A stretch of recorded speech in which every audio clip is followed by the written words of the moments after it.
तर दुसरीकडे केंद्र सरकारकडून साखर निर्यातीवर तात्काळ बंदी लागू करण्यात आली आहे। साखरेच्या वाढत्या किमतींवर नियंत्रण ठेवण्यासाठी केंद्र सरकारने हा मोठा निर्णय घेतलाय। त्यामुळे 30 सप्टेंबर 2026 पर्यंत किंवा पुढील आदेश येईपर्यंत ही बंदी लागू राहणार असल्याचं केंद्र सरकारने म्हटलंय।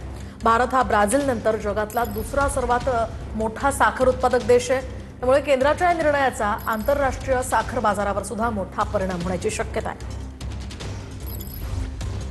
केंद्र सरकारने साखर निर्यातीवर बंदी घातली आहे। 30 सप्टेंबर 2026 पर्यंत किंवा पुढील आदेशापर्यंत ही बंदी घालण्यात आली आहे। कच्ची आणि रिफाइंड अशा दोन्ही प्रकारच्या साखर निर्यातीवर हे निर्बंध लागू असणार आहेत। देशांतर्गत बाजारपेठेत साखरेच्या किमती नियंत्रणात ठेवण्यासाठी केंद्र सरकारने हा मोठा निर्णय घेतलाय।